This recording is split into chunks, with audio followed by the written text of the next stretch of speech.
So Dr. Atul Mathur will be talking on the carotid stenting, an overview of evidence and devices with tips and tricks for dealing with difficult aortic anatomy during carotid artery and stenting.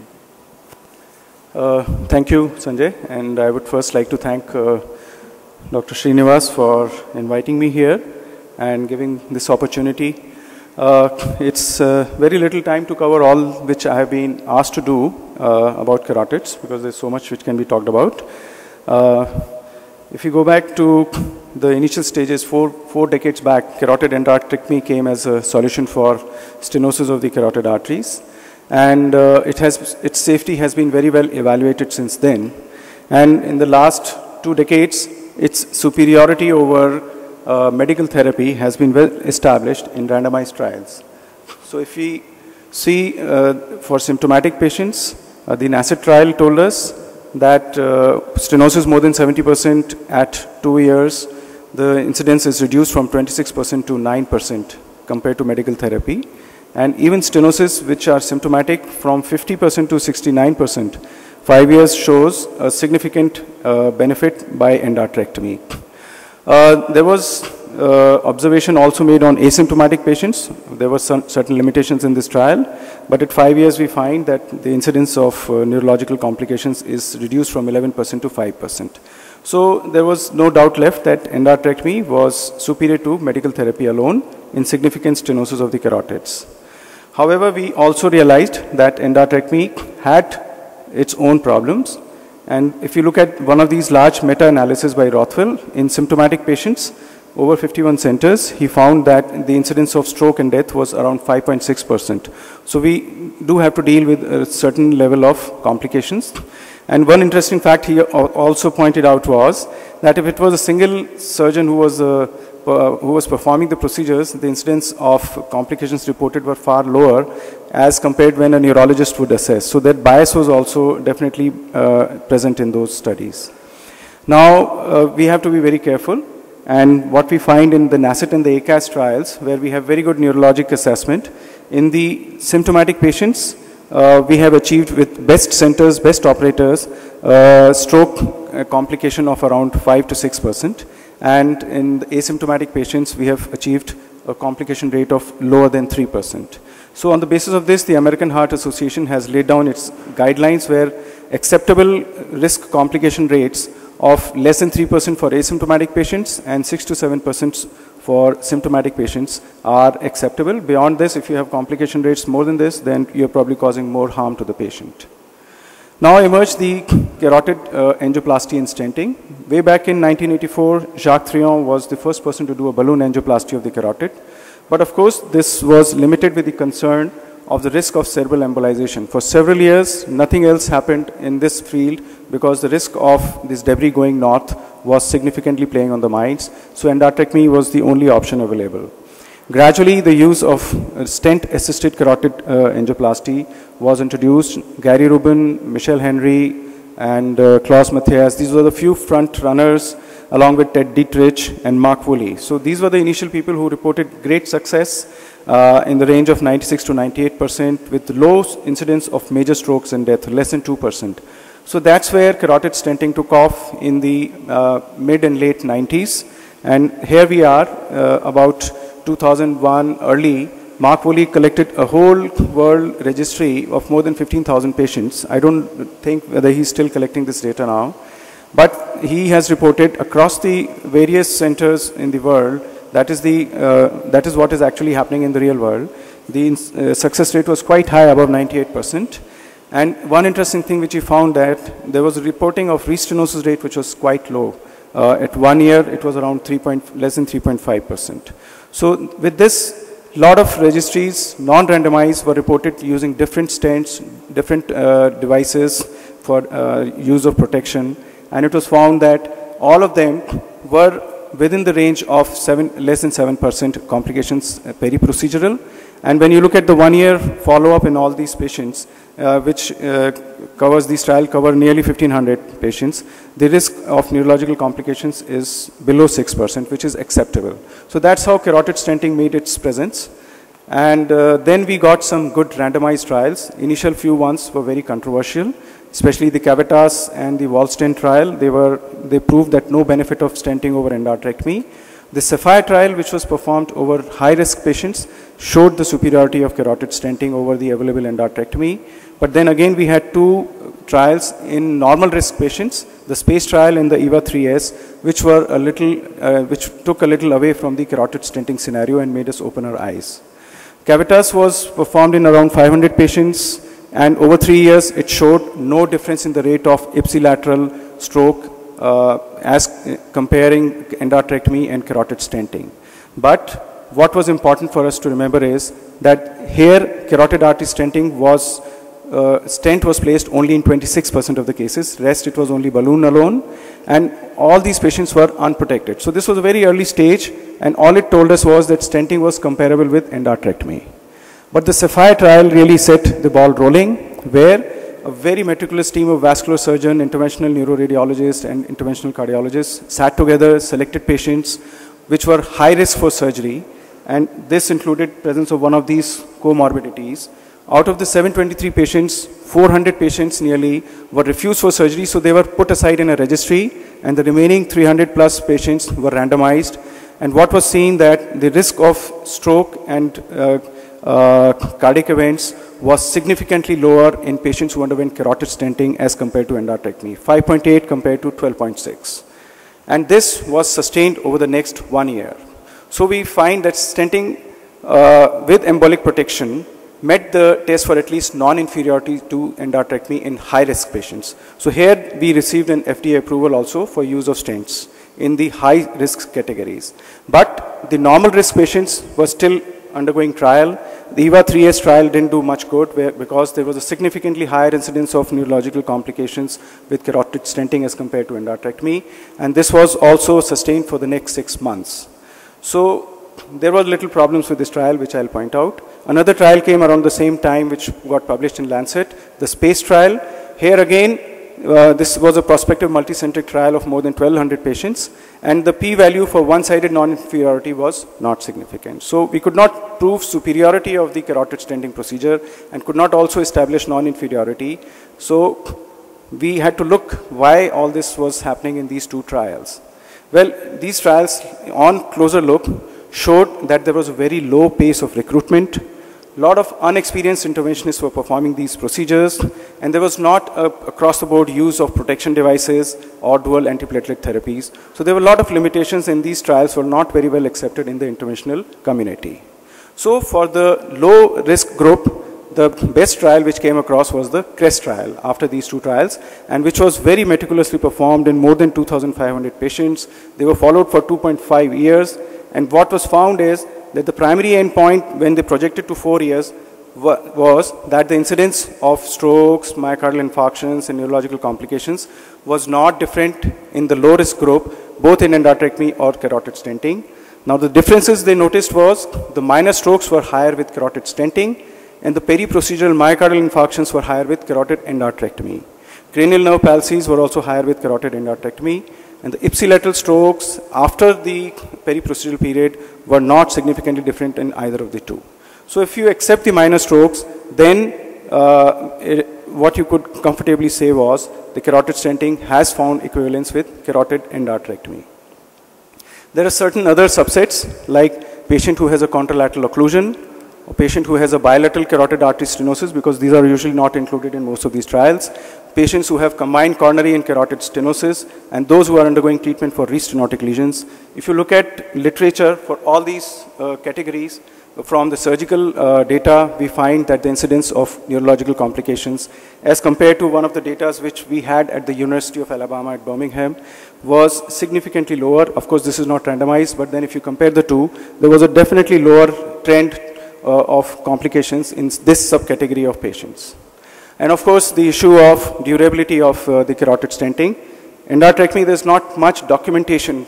You get patients coming to you with symptoms. You get patients coming to you by ultrasound Doppler follow-up. Very few of them will get an angiogram or CT or MRA. But the range of recurrence of stenosis is between 1.2 to 36% in literature. Whereas with carotid stenting, we have some large registries and single center experiences showing a recurrence of below 6%. So this is just a very rough data which we have, but definitely not a very high recurrence rate with carotid stenting. Now the second part of my talk, which I'll go over very briefly, is about the devices and what evidence we have about these devices. Carotid access is one issue, very important. Routine carotid cases, not very difficult to do. You can do it with the right Judkins catheter or a VTEC catheter and you get into the arteries.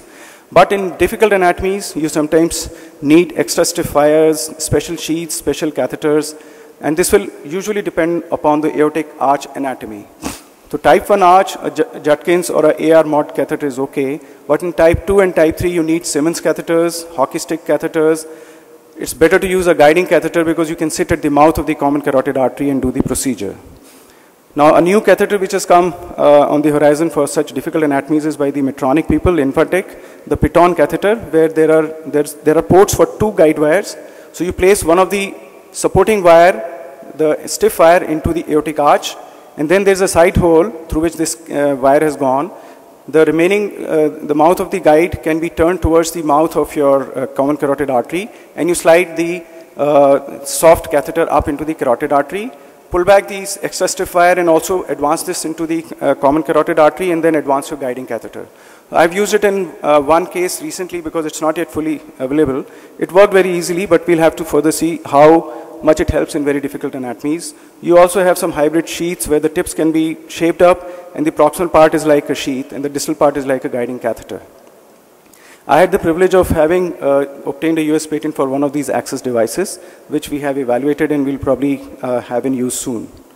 Now the other important thing amongst the devices is the neuroprotection, because you cannot forget all this plaque which is lying in the common carotid artery bifurcation. That has to be kept in mind when you do the procedures.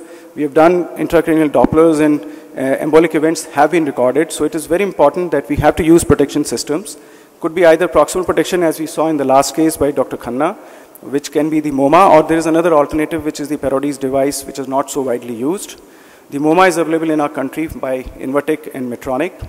The distal protection has been used by all of us for a long time. They can be either occlusion balloons, which is now falling out of favor because of its total occlusion of the blood flow.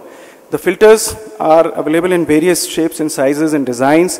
The common ones we use are the Abbott's NAV6 now, which is available. Cordis AngioGuard has been there for a long time. EPI filter from the Boston is back again. The Spider EV3 is the most easiest to use, and most of us must have laid hands on it. And the Accunet has been so well tried in so many major trials. So these filters will either be fixed on a wire, or they will be over a bare wire where you can use your wire of choice. One of them is the Spider, where you can cross the lesion with your wire of your choice. They are either nitinol, like Spider is made of nitinol, which is coated with heparin, or the Interceptor Plus, or most of the other filters are polyurethane. The advantages of these filters is that you have continuous flow, so even if the contralateral carotid is occluded, you have no difficulty for patient to tolerate, easy to use. Disadvantage is that it may not capture very small particles, some of them may escape, some of the filters can get clogged, and the delivery catheters may also cause embolization when you are capturing your filter back. But of course, you have the distal occlusive balloon, where you have the advantage that there's no flow, all the debris is caught, whatever is there you can suck out, but then the ischemia is not tolerated by all patients, and they're not as steerable, and now not very people are using this distal occlusion Percusage guard wire. There were a lot of trials reporting very successful procedures with these filters and distal occlusion devices. The incidence of neurological complications and overall death were below 3%. The major strokes and death was in less than 3%, which was very acceptable and encouraged a lot of people. The reversal of flow, that is the use of MoMA, which we have, has a lot of advantages, like we saw a thrombotic lesion being treated in this live demonstration. So you can suck out all that thrombus. You can remove whatever debris breaks from the procedure and doesn't embolize not. The only disadvantage is that these devices are bulky, 8 or 9 French so far, as compared to 6 French systems for the other filters. And the intracranial flow, if the contralateral side is occluded and if you don't have good collateralization, then it's usually not very well tolerated by the patients. There has been very good reporting on these proximal protection. In fact, it has been seen when you have compared, randomized these two filters as well as proximal protection. that patients who have proximal protection balloon occlusion, there are fewer new cerebral ischemic lesions which are seen as compared to filters. Now, the final thing which we would like to make a very quick mention about is the carotid stents. Now, we have got so many designs and varieties of carotid stents. I will briefly introduce you. One is the multi-segmented stents, and second is the braided stent. The only example of a braided stent is the wall stent by the Boston Scientific, which is shown low down over here. And this wall stent is a mesh of wires which are braided together in a cylindrical form, and it acts like a closed cell. The space between the cells is very small.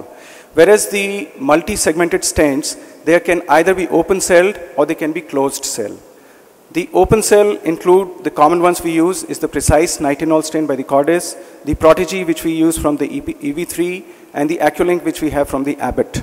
So these are larger cells, and they can be prolapse of material from the stent at the end of the procedure. And then we have the closed cell stent, that is the next stent coming from Boston Scientific, and the Exact stent. These are closed design. There is no protrusion of debris, atheromatous material, and very low likelihood of late embolizations and complications beyond the procedure when the filter is being removed. The difference between the multi-segmented and the braided one is the multi-segmented ones will conform well to your vascular anatomy. They will not straighten up your carotids or result in kinking distally. So this is more friendly for the carotid anatomy to use a multi-segmented cells. Now the current generation, we are getting some hybrid cell designs where this central area has got small cells that are closed design, and on the either end towards the proximal and distal end, you have larger, that is open cell design. So you can trap the material in the center and the flexibility of the distal and the proximal ends to allow the vascular anatomy to conform. Tapered stents are very natural because they allow us consistent stent to artery oversizing. You don't have to put a 9 millimeter size of stent in the internal carotid artery, which is rarely beyond 6 millimeters. So the ideal is to use a tapered stent. So to conclude, from whatever information we have, certain guidelines have been placed. There is a clear-cut unanimity that symptomatic patients, more than 50% stenosis on angiography or more than 70% stenosis on Doppler ultrasound, and if you give a peri-procedural risk of less than 6%, is a class 1 indication for treating carotid lesions. A class 2 indication, especially if you have an unfavorable anatomy and you have an asymptomatic patient, carotid artery stenting in a high-risk patient is superior to endarterectomy. And in highly selected asymptomatic patients who have more than 60% stenosis on angio and 70% on ultrasound, on the basis of the ACAS data, are a class 2B indication. But those which should not be touched at all are less than 50% carotid stenosis because the data is unfavorable, or a total occlusion of the carotid artery, or if the patient is stroked and severely disabled. Now, if these patients, if you have a high-risk group of patients with either more than 50% symptomatic and 80% asymptomatic stenosis, a stenting is preferred on the basis of Sapphire data and other data which is available. But if it is an average risk patient, we have the CREST trial and we have some other negative trials. So it will be best left for patient preference, and also looking at things like age of the patient, sex of the patient, the anatomy of the arch, before you choose between endarterectomy or carotid artery stenting. So you have to remember that complications like stroke and other procedure-related complications are due to patient characteristics and not due to any particular device type. We have no data that one device reduces complications as compared to the other. It is more important for the operator to be more familiar with the devices which he is using so that he has the lowest possible complication rate. And there's a word of caution for the surgeons that the cardiologist probably is now more closer and ready to overtake them than it is actually appearing to them, because stenting is definitely less invasive, the safety has been well established, local complications are not there like cranial nerve palsies. It has already shown clear superiority in high-risk group of patients, and it is nearly comparable in low surgical risk groups with a low incidence of restenosis. Thank you very much.